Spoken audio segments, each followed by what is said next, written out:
ഏകദേശം 1 വർഷമായിട്ട് നമ്മൾ കുളത്തിട്ട വാളയാണ്. അപ്പോൾ അധികം വലുതായിട്ടില്ല. ഏകദേശം ഈ ഒരു വലിപ്പമുള്ളൂ. നമ്മൾ സാധാരണ ഈ ഒരു വലിപ്പമാകുമ്പോൾ പിടിക്കും. കാരണം ഒരുപാട് വളർത്തി വലുതാക്കി നെയ്യാക്കാൻ നിൽക്കാറില്ല. പിന്നെ നോർമൽ കുളത്തിൽ കിടന്ന് വളരണതാണെന്നുണ്ടെങ്കിൽ നമ്മൾ ശരിക്കും വലുതാവും. ഇതിപ്പോൾ ഏകദേശം രണ്ടും കൂടിയൊക്കെ ഒരു കിലോ ഒക്കെ എടുത്തിട്ടുണ്ടാവുള്ളൂ. അപ്പോൾ പക്ഷെ നമ്മൾ മൊത്തം പിടിച്ച് കഴിഞ്ഞിട്ടുണ്ട്. അപ്പോൾ നമ്മൾക്ക് 3 പേർക്കുള്ള വീട്ടുകളിലേക്കുള്ള സാധനമാണ് പിടിച്ചേക്കണേ. പിടുത്തം കഴിഞ്ഞൊരു 30 എണ്ണം ഉണ്ട്. ഇനി കുറച്ചേലൊക്കെ കിട്ടണം. ബാക്കി ഉണ്ടെങ്കിൽ ചെറുതാണെന്നുണ്ടെങ്കിൽ. ബാക്കി അത്യാവശ്യം കുഴപ്പമില്ല. ചെറുതുകൊണ്ട് വലുതുണ്ട്. നമ്മൾ ഇട്ട അനാമസിനൊന്നും കിട്ടിയില്ല. കാരണം അത് എവിടെ പോയെന്ന് അറിയില്ല. അപ്പോൾ ബാക്കി മീൻ പിടിക്കുന്ന വീഡിയോയിലോട്ട് പോവാം.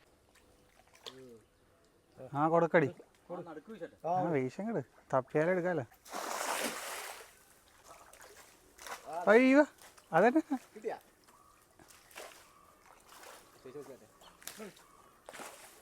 ചിറ്റപ്പ കാലയിലൊക്കെ വന്ന് ഇടിക്കും. എടാ അന്ന് പിടിച്ചു കൊടുത്തരാ ബോസേ.